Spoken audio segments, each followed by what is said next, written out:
और हमारे भोजपुरी के कुछ ही कलाकार हैं जिनके अंदर ये दम है कि वो भोजपुरी की कायाकल्प कर सकते हैं, जिनको लेकर के आप कुछ ऐसा सोचें और वो भोजपुरी, और उसमें एक नाम पवन सिंह बिल्कुल है। रही बात हर हर गंगे की टीजर की, मैंने मतलब टीजर जिस दिन देखा उस दिन लगातार 4 बार देखा। कुछ लोगों का कहना है पवन सिंह में एक्टिंग नहीं आती है, आप क्या कहना चाहेंगे? सिर्फ गायकी आती है। देखिए, जब सरस्वती नवाजती है तो वो ऐसा तो है नहीं। देखिए, माँ का आशीर्वाद तो है गले में। ये वो बताएगा जो तराजू लेके बैठा हो, जिसके तराजू में वो नाप रहा है और पवन जी कम पड़ रहे हैं। मेरे तराजू में तो वो कम नहीं पड़ते हैं। मैं तो जब भी उनके साथ फिल्में करता हूँ, एक्टिंग करता हूँ, तो मुझे कहीं नहीं लगता है कि ये भाई कमजोर एक्टर है। नमस्ते प्रणाम, कैसे हैं आप सब? मैं आपका भाई शुभम सिंह और मेरा ऑफिशियल चैनल में आपका स्वागत है। मेरे साथ जुड़ चुके हैं भोजपुरी के बहुत ही अच्छे निर्देशक रजनीश मिश्रा जी, और पहली बार मुलाकात है, पहली बार चैनल पे आ रहे हैं, तो इसकी भी बधाई देना चाहूंगा, कांग्रेचुलेशंस कहना चाहूंगा और साथ में थैंक यू भी कहना चाहूंगा कि आपने हमको समय दिया। सबसे पहले तो रजनीश मिश्रा जी, आपको स्वागत है, कैसे हैं? मैं बहुत अच्छा हूँ और मोस्ट वेलकम। आपका चैनल दिन दुनी रात चौगुनी तरक्की करे।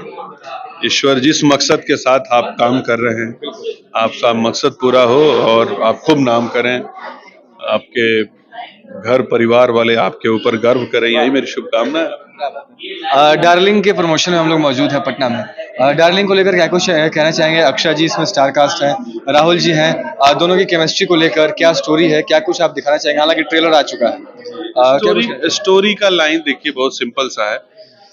कहानियां चाहे जितनी भी बने, लेकिन वो उसका जो मूल जो उसका प्लेटफॉर्म होता है वही जिंदगी के जो भागम भाग है उसी से जुड़ा हुआ होता है, चाहे हम उसमें थोड़ी बहुत उलट फेर कर लें।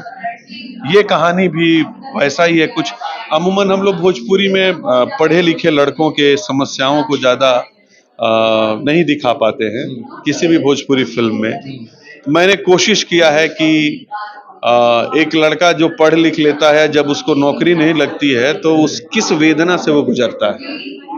आज जैसे आपने भी कुछ सोच करके अपनी स्टडी किया होगा कि ये कर लूंगा वो कर लूंगा, आज आप पत्रकारिता में आ गए, एक रोजगार अपने लिए खड़ा किए आप। पर हकीकत में जब आदमी कुछ नहीं कर पाता है और परिवार वालों की नजर जो आपके तरफ चेंज होती है, समाज के वो लोग जो अब तक आपको बोलते आते हैं कि अरे पढ़ा था पढ़ा था पढ़ा था, और कट्टू आप पढ़ लिख लिए अब कोई काम नहीं कर रहे हैं, तो जो बदलाव आता है नजरिए में वो बड़ा दिल को तकलीफ देता है। तो नौजवानों की उस समस्या को, जो पढ़ लिख करके बेरोजगार हैं, उनकी समस्याओं को, उनके तकलीफ के तरफ थोड़ा इशारा मैंने किया है। और जब कोई ऐसा डार्लिंग उसको मिल जाए जिंदगी में जो उसको सही रास्ता दे दे, उसको एक मार्गदर्शन दे दे, तो अपनी उस हताश जिंदगी में, अपनी उदास जिंदगी में भी वो एक राह तलाशने में कामयाब हो जाता है। बस यही है डार्लिंग। अक्षय सिंह और राहुल जी की केमिस्ट्री कैसे आपने बैठाया? कहाँ से सोच आया कि इन दोनों को कास्ट करना चाहिए? अक्षरा जी के साथ काम करने की काफी दिनों से मेरी प्लानिंग चल रही थी, और चूंकि इस सिनेमा में मुझे एक ऐसा किरदार चाहिए था जो संगीत से जुड़ा हुआ हो, जो एक स्टार है और जो रॉक स्टार है, तो मुझे अक्षरा जी से कोई उपयुक्त नहीं लगा चेहरा।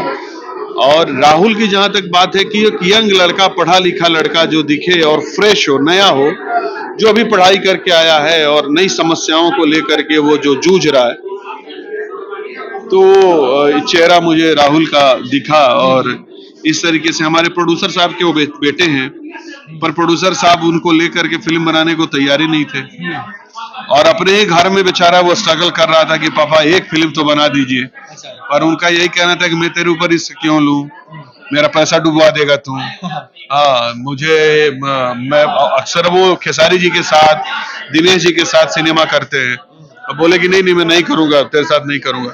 तो राहुल ने मुझे पकड़ा, बोला कि सर आप बोलेंगे तो मानेंगे, मैं आपको ये वादा देता हूं कि किसी भी कसौटी पे मैं आपको कम नहीं, खरा उतर के दिखाऊंगा। और जैसे मेरे बड़े भाई पवन सिंह, खेसारी लाल यादव, दिनेश जी, रवि भैया जैसे काम करते हैं ना, वैसा मैं करके दिखाऊंगा सर। मैं उतनी मेहनत करूंगा, उन्हीं के पद चिन्हों पे चलूंगा और वैसा ही बन के दिखाऊंगा, मुझे मौका दिलवाइए। फिर मैं प्रोड्यूसर साहब से बोला कि सर आपका बेटा है महाराज, इतना बोले तो मैं उसको चांस दे देता, या तो आपका बेटा है, आप नहीं करेंगे तो कौन करेगा। फिर वो तैयार हुए और इस तरीके से सिनेमा का क्या बात, लेकिन फिल्में तो कुछ खास साबित नहीं हो रही हैं। पहले जो दौर आता था, अभी देख रहे हैं कि भोजपुरी पे एक कलंक लग गया है, ठप्पा लग गया है कि भोजपुरी सिर्फ एल्बम की इंडस्ट्री बनकर रह चुकी है। फिल्में कुछ खास साबित नहीं हो रही हैं। इसको लेकर आप क्या कहना चाहेंगे? नहीं, सिनेमा का जगह बदला है। देखिए, सिर्फ ये भोजपुरी ही नहीं, ओवरऑल पूरे विश्व के सिनेमा जो थिएटर्स सिनेमा हॉल में चला करते थे, उनका जगह बदल गया। अब वो मोबाइल में आ गया सिनेमा। जैसे आपका चैनल भी मोबाइल का ही है, टीवी टीवी पे नहीं, मोबाइल पे है। पहले हम लोग ये सोचते थे कि भाई न्यूज है तो टीवी पे आएगा, उसके पहले न्यूज है तो ये अखबार में आएगा।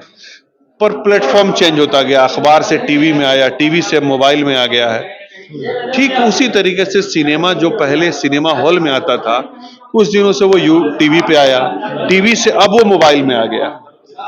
मोबाइल में ओटीटी प्लेटफॉर्म्स हैं और उन प्लेटफॉर्म्स पे भोजपुरी सिनेमा आ रहे हैं और खूब अच्छा कर रहे हैं। अभी मेरी एक सिनेमा आई है जियो स्टूडियोज पे, माई करके एक सिनेमा मैंने बनाई है, और उससे जो वर्ल्ड वाइड मुझे जो प्यार और सम्मान प्राप्त हुआ है, अमेरिका, लंदन, आपका दुबई, जहां जहां भी हमारे भोजपुरी के लोग हैं बसे हुए हैं, वहां से फोन करके, क्योंकि वो जिस दिन रिलीज हुई उसी दिन सारे लोग देख रहे हैं। अब भोजपुरी सिनेमा जो है बिहार में 20 जगह रिलीज होती है, 20 सिनेमा हॉलों में। सिनेमा हॉलों की स्थिति इतनी दयनीय है कि वहां पे अच्छे परिवार के लोग जाते नहीं है भोजपुरी देखने के लिए। तो एक ऐसा प्लेटफॉर्म जो वर्ल्ड वाइड आप घर के अंदर देख सकें, तो यह उपलब्धि है हम लोगों के लिए कि ऐसा जगह जहां पे हम जो मेहनत कर रहे हैं, किसके लिए कर रहे हैं, ताकि लोग देखें। हम एक ऐसे प्लेटफॉर्म पे लेके आ जाएं कि सब लोग देख लें। वहां सिनेमा चल रही है हम लोग की। और जो सिनेमा आज पहले बनती थी 70 लाख में, 80 लाख में, अब वो 2 करोड़, 2.5 करोड़, 3.5 करोड़, 4-4 करोड़ की सिनेमा लोग प्लान कर रहे हैं। सिनेमा अपने ट्रांजिशन वक्त में है। एक टैग लगता था सिनेमा के ऊपर की, भोजपुरी सिनेमा के ऊपर की, अश्लीलता के गाने होते हैं, दो अर्थी गाने होते हैं, इसमें आइटम सॉन्ग्स होते हैं। ये सब हट गए। अभी एक भी सिनेमा में आपको ये सब चीजें नहीं होती हैं।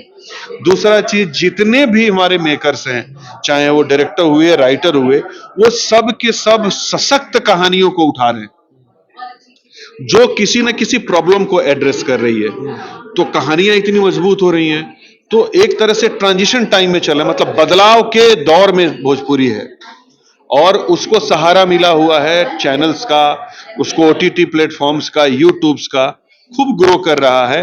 नो डाउट हमारे यहाँ संगीत को बहुत ज्यादा पसंद किया जाता है, और हमारे जितने भी सिनेमा के कलाकार हैं, चाहे वो पवन जी हुए, खेसारी जी हुए, निरहुआ जी हुए, मनोज तिवारी जी हुए, रितेश जी हुए, कल्लू जी हुए, ये तमाम जो आर्टिस्ट हैं जो फिल्मों में काम करते हैं, बेसिकली सब सिंगर हैं।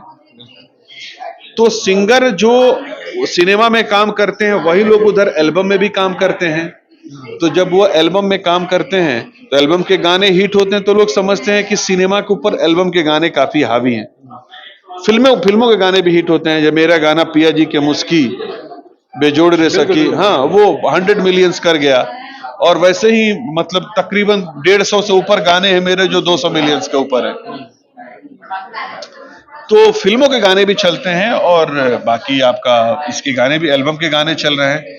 चूंकि यूट्यूब पे बहुत अच्छी कमाई आ गई है, यूट्यूब पे कमाई भोजपुरी गानों की आ गई है। आप चूंकि इससे जुड़े हुए हैं, आपको अच्छी तरह से पता है, तो उससे उधर ज्यादा लोग शिफ्ट किए हैं।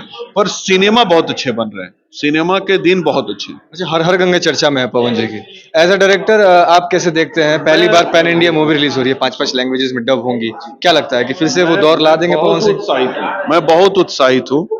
और हमारे भोजपुरी के कुछ ही कलाकार हैं जिनके अंदर ये दम है कि वो भोजपुरी की कायाकल्प कर सकते हैं, जिनको लेकर के आप कुछ ऐसा सोचें और वो भोजपुरी। और उसमें एक नाम पवन सिंह बिल्कुल है, पवन जी बिल्कुल हैं, जिनकी फिल्मों को लेकर के हम मल्टी लैंग्वेज डबिंग कर सकते हैं। रही बात हर हर गंगे की टीजर की, मैंने मतलब टीजर जिस दिन देखा उस दिन लगातार 4 बार देखा। माइंड ब्लोइंग टीजर है। और मैं उसके लिए उसके डायरेक्टर चंदन उपाध्याय मेरे छोटे भाई जैसे हैं, उनको जितनी उनकी तारीफ करूं उतना उतना कम है। और पवन जी ने उसमें किया है, माइंड ब्लोइंग, बहुत अच्छा लगा मुझे, और मैं बहुत उत्साहित हूँ फिल्म से। कुछ लोगों का कहना है पवन सिंह में एक्टिंग नहीं आती है, आप क्या कहना चाहेंगे? सिर्फ गायकी आती है। देखिए, जब सरस्वती नवाजती है तो वो ऐसा तो है नहीं। देखिए, माँ का आशीर्वाद तो है गले में, इसको कोई दरकिनार नहीं कर सकता। और एक्टिंग का पैमाना क्या है, ये वो बताएगा जो तराजू लेके बैठा हो, जिसके तराजू में वो नाप रहा है और पवन जी कम पड़ रहे हैं। मेरे तराजू में तो वो कम नहीं पड़ते हैं। मैं तो जब भी उनके साथ फिल्में करता हूँ, एक्टिंग करता हूँ, तो मुझे कहीं नहीं लगता है कि ये भाई कमजोर एक्टर हैं। अब जो जिस जाके रही भावना जैसी, प्रभु मूरत देखी तीन तैसी। अगर आप अपने हृदय में पहले से ये बात लेके चलेंगे कि इनको ऐसा ये नहीं आता है, तो फिर आपका वो दृष्टिकोण है, उसको मैं कैसे बदल सकता हूँ? आपको सोचने का हक है। पर मेरे दृष्टिकोण से वो बहुत अच्छे एक्टर हैं। Khesari Lal mind blowing actor हैं। दिनेश जी बहुत ही अच्छे एक्टर हैं। चिंटू जो हैं पांडे जी हैं, बहुत अच्छे एक्टर हैं। और इन लोगों के हाथ में हमारी भोजपुरी का जो निकट भविष्य बहुत सुरक्षित है। बहुत अभी मस्त टाइम चल रहा है भोजपुरी का। और ट्रांजिशन टाइम में एक से एक फिल्में हम लोग बना रहे हैं। अभी आपको बताया ना, माई आप देखिए, वर्ल्ड वाइड लोग उसको अप्रिशिएट कर रहे हैं। आपके पटना शहर से ही नेशनल अवार्ड विनर जो क्रिटिक्स के लोग हैं, चाहे वो आउटलुक के हों, चाहे अच्छे अच्छे पत्रकार, वो लोगों ने सिनेमा देख करके क्या लिखा है। तो मैं बहुत उत्साहित हूं और ईश्वर चाहेंगे तो बहुत ही अच्छा होगा। चलिए, बहुत अच्छा। मेरे साथ रजनीश मिश्रा जी जुड़े थे।